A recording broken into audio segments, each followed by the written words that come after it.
Bonjour, on se retrouve aujourd'hui pour le tirage du mois de mai pour les signes du Bélier. Alors, aujourd'hui, j'ai décidé donc pour le mois de mai de faire un peu différemment, mais je change régulièrement. Si vous me connaissez, j'aime bien le changement, je change régulièrement, surtout ce genre de tirage. Donc pour ce genre de tirage, on va regarder deux choses. On va regarder pour vous les Béliers, typiquement vraiment pour vous. Qu'est-ce qui va... Ces deux cartes-là, en fait, c'est votre mois, voilà. Que vous soyez la lune en bélier, le signe en bélier ou l'ascendant en bélier. On va regarder un petit peu ce que ce mois de mai peut vous apporter, en fait, mais pour vous vraiment, en fait, par rapport à votre signe. Et puis, cette carte-là, la première qu'on va commencer à dévoiler, qui vient, donc les trois viennent du tarot de chercheur de vérité. Normalement, il y en a deux, mais bon, les béliers, il y a eu deux cartes par rapport aux signes qui sont sortis. Et là, c'est surtout par rapport au mois de mai. Qu'est-ce que ce mois de mai peut nous apporter? Quelle sera l'énergie marquante d'une manière générale pour tout le monde? Donc, ça sert à rien de regarder cette carte-là pour votre ascendant et votre lune si celui-ci est votre signe solaire, parce que ce sera la même pour tout le monde. Voilà. Donc ça sera l'énergie, on va dire, générale, l'énergie ambiante du mois de mai, et ça, votre énergie pour vous, les béliers, natifs du bélier. Voilà. Ensuite, j'ai décidé de faire un petit tirage en 5 cartes avec les cartes mystiques de Mademoiselle Lenormand. Je le prends pas souvent, mais il est joli, du coup j'avais envie. Et puis de prendre en supplément une carte du Oshozen Tarot pour avoir un message à l'intuition. Je prendrai pas le livret, je prendrai pas le livret, j'essaierai de le mettre en corrélation avec ce que nous aura dit le Lenormand et le tarot, et de voir un petit peu ce que je ressens de cette carte. Et n'hésitez pas, vous aussi, à vous l'approprier et à ne pas forcément tenir compte de mon interprétation. Vous pouvez, mais vous pouvez aussi mettre pause quand je vous la montrerai, et puis voir comment avec le reste du tirage, dans votre vie, à vous, ça vous parle, en fait. Et on terminera par une petite carte bonbon, en fait, des cartes du bien-être. Ça, c'est vraiment pour un petit message supplémentaire qui n'est pas forcément nécessaire, voilà. La carte d'illustration vient de l'oracle... Le portail des 12 d'Aliaské, voilà. J'avais envie de m'en servir, j'avais envie de l'utiliser, je ne savais pas trop comment parce qu'en fait je l'ai intégré vraiment à la dernière minute.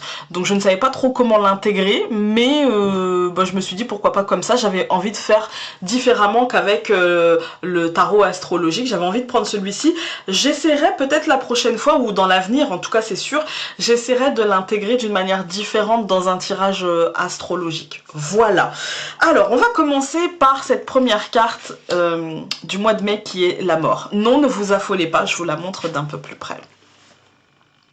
Non, ne vous affolez pas. La mort ne veut pas dire que... Alors oui, effectivement, dans la période actuelle, on peut y voir le décès de pas mal de personnes, voilà. Mais d'une manière générale, dans un tirage comme celui-ci, on ne va pas forcément parler de naissance ou de mort, on va surtout parler de changements importants, en fait. On va surtout parler d'inquiétudes qui seront liées à ce changement, de difficultés peut-être à accepter, en fait, ces changements, mais de toute façon, la réalité veut que il va falloir les accepter pour essayer de rebondir, pour essayer de tirer les marrons du feu de cette transformation, et surtout pour essayer de s'adapter à la nouvelle réalité, en fait. Il va falloir s'adapter. C'est ça la mort, c'est le changement très important, quelque chose qui prend fin, très souvent définitivement, et quelque chose qui revient, en fait, qui renaît, mais d'une manière complètement différente. Dans ce mois de mai, vous pourriez peut-être avoir besoin de faire le dos rond. Si nécessaire, faites-le, d'accord? Parce que ce changement, il y a la faux quand même, donc c'est pas un changement hyper facile. De toute façon, il y a l'idée dans la mort, il y a l'idée de la perte de quelque chose, il y a l'idée de devoir accepter cette perte, il y a l'idée d'un changement, ok, mais d'un changement qu'on le veuille ou non, en fait. Il y a l'idée d'un changement où peut-être contraint aussi, peut-être contraint, voilà. Donc dans ce mois de mai, il va falloir faire le dos rond, il va falloir accepter, accueillir, parce que de toute façon, on n'a pas forcément d'autres solutions. Voilà.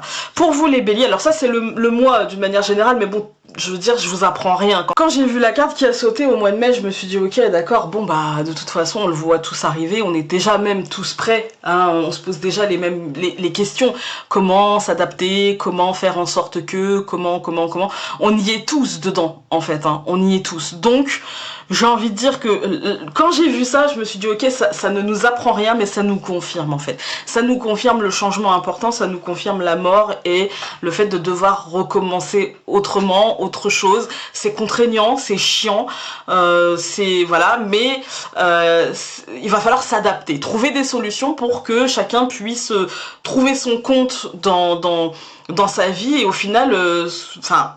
Souvent, en fait, quand on dit faire le dos rond avec la carte de la mort, c'est que très souvent, c'est des choses qui nous sont essentielles à notre bien-être et du coup, on s'accroche à ça et je peux comprendre. Et en même temps, de l'autre côté, eh bien de toute façon il va y avoir une forme d'adaptation à ça et on va pouvoir refaire mais pas maintenant en fait. C'est souvent moi quand j'ai vu ça je me suis dit tout de suite ça en fait, c'est la fin de quelque chose mais c'est le début d'autre chose, il va falloir retrouver des méthodes pour, c'est vraiment ce que j'ai ressenti.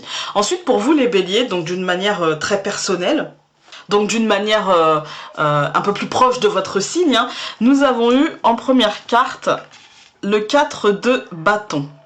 Et en seconde carte qui a sauté avec, vous allez rigoler, le 4 de coupe. Ça c'est un mois en 4 pour vous, j'ai l'impression. Ah, c'est un mois, ouais, le 4 ça vous colle. Hein. Alors, le 4 de bâton, on va commencer par le 4 de bâton, faut bien commencer par une carte. Hein. Donc le 4 de bâton, moi ça me parle de bénédiction. Voilà, c'est plutôt une très très jolie carte. Elle n'est pas renversée, il n'y a pas de problème, c'est vraiment une bénédiction, c'est une récolte suite à vos efforts, suite à votre travail, suite aussi peut-être à votre maîtrise, voilà, on est dans les actions avec les bâtons, hein. Suite à peut-être la maîtrise de vos actions, vous avez utilisé les actions juste au bon moment, voilà, tout va très bien. Vous êtes aujourd'hui là où vous vouliez être, en fait, là où vous vouliez en venir. C'est la joie, c'est le bonheur qui se présente à vous, il n'y a pas de souci. Accompagné du 4 de coupe, c'est un bilan par contre relationnel, qui peut être peu satisfaisant. Peut-être que vous avez dû faire le dos rond un peu, beaucoup, accepter certaines choses, vous taire sur certaines choses. Vous avez gagné, vous avez obtenu, mais ça peut vous mettre un peu dans une forme de solitude. Attention à ne pas vous mettre des choses en tête du style « ouais, je suis sûre que il pense ça, je suis sûre que parce que nanana, alors il pense ci, etc. » Là, on nous parle en fait de... Il n'y a pas vraiment de domaine, c'est vraiment... les actions et les émotions, en fait, on est dans l'action et les émotions. Les émotions sont un peu perturbées par rapport peut-être à ce que vous aurez obtenu et peut-être que vous allez supposer que l'autre pense certaines choses, etc. Moi, je vous demande de ne rien supposer, de garder la direction que vous avez choisie à la base, en fait, quand vous avez posé vos actions, et bien assumez en fait ceci et n'ayez, en fait j'ai envie de vous dire, n'ayez pas de scrupules à avoir réussi, et si vous avez réussi c'est parce que vous avez travaillé pour ça et donc il n'y a pas forcément de problème. On va aller regarder, c'est juste émotionnellement en fait, ça a un rapport avec l'image que vous avez de vous-même tout simplement.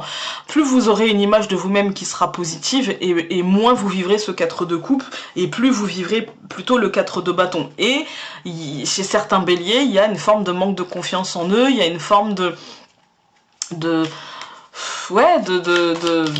d'auto-limitation en fait, et du coup là on vivrait le 4 de coupe malgré le 4 de bâton, si vous voyez ce que je veux dire. Voilà, allez, on prend le Lenormand.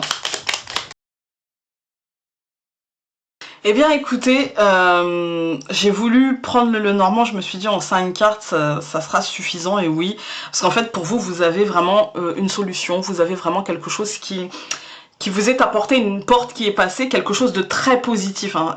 C'est pour ça que je parle d'une solution. La clé à côté du trèfle, ça peut être la solution, le coup de chance, la chose qui tourne en votre faveur, la porte qui sera passée et qui sera positive en fait. Ce qui vous attend derrière la porte, c'est positif. On est plutôt dans l'extériorité ici, on est plutôt dans la réussite sociale, on est plutôt dans la réussite des projets, on est plutôt dans, par exemple, si vous voulez écrire un livre, on est plutôt dans, vous trouvez quelque chose, voilà, si vous voulez mettre en place quelque chose, un éditeur, ou voilà. Si vous voulez mettre en place une formation, l'extérieur accueille bien tout ceci. Si vous avez des projets d'entreprise, d'entrepreneuriat, etc. Vraiment, on n'est pas du tout dans le côté sentimental ou familial. Ici, on est vraiment dans le côté social, voire amical. Mais pour moi, là, avec l'ours, enfin, on est plutôt dans le côté social, dans le côté professionnel, dans le côté entreprendre, en fait. Hein. Et du coup, ici, on a vraiment... ce que vous allez entreprendre vis-à-vis de l'extérieur, c'est couronné de succès, c'est un cadeau, il y a des opportunités professionnelles, financières. Là, pour les béliers, il n'y a pas du tout de problème, si ce n'est le 4 de coupe, encore une fois, cette forme d'auto-limitation, cette forme de... peut-être que vous ne verrez que ce que vous n'avez pas forcément réussi comme vous le vouliez, et alors qu'en fait, le reste est positif, vous voyez. Vous allez peut-être vous laisser impacter par la mort, c'est-à-dire peut-être parfois vous accrocher à ce qui est mort de toute façon et vous dire ouais mais j'aurais quand même aimé avoir ça, mais j'aurais quand même, et du coup vous plombez vous-même, alors que vraiment ici tout va très bien. On va regarder avec le Oshozen. Ah bah ça va vite. L'éveil, je vous la montre.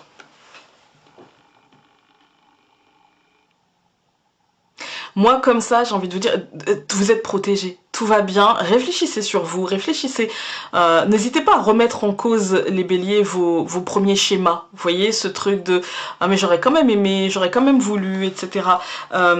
Moi, j'ai l'impression d'une forme d'ancrage dans ce qui est, dans l'ici et le maintenant, en fait, une forme d'ancrage dans ce qui est, une forme d'alignement avec la situation, avec la réalité des situations, parce que franchement, votre réalité, au mois de mai, elle est vraiment pas mauvaise quoi. Je veux dire, enfin, si c'était comme ça pour tous les signes, on serait super content au mois de mai. Là, vous avez des réussites, vous avez des déblocages, vous avez vraiment ouais, des possibilités, quoi. Vous voyez, ce 4 de coupe, je vous le remontre encore une fois, mais les 4 coupes sont pleines, et la mer est belle, etc. Mais le bateau est encore attaché. Vous voyez, vous avez tout pour réussir, et en même temps, bah, c'est compliqué, quoi. Vous voyez, c'est compliqué. Voilà, c'est comme... Il y a peut-être aussi une forme de comparaison, en fait. Il y a peut-être aussi une forme de comparaison. Honnêtement, prenez ce que vous avez à prendre parce que c'est vraiment super positif, d'accord? Donc ne vous appesantissez pas sur le peu de choses qui pourraient être moins positifs, parce que franchement, je vois rien de foncièrement négatif. On va aller prendre les cartes du bien-être. Guidance. Ah, je vous la montre, parce que là, vous la voyez pas bien. Voilà. Elle vous dit... Demandez conseil, le divin verra à chacun de vos besoins. Écoutez, je sais pas où je vais la mettre. Voilà, ici. Écoutez, voilà, ce tirage est terminé. Je vous invite à aller faire un tour sur Utip, à vous abonner, à mettre un pouce bleu si ce n'est pas déjà fait. Et n'hésitez pas à aller voir votre signe lunaire et votre ascendant, et parce que ça peut vous apporter on va dire, des informations supplémentaires, ou ce tirage peut ne pas vous concerner et vous pouvez être beaucoup plus influencé au mois de mai par votre ascendant ou par votre lune. Je vous embrasse très fort et donc on se dit à très vite pour de nouveaux tirages. Salut!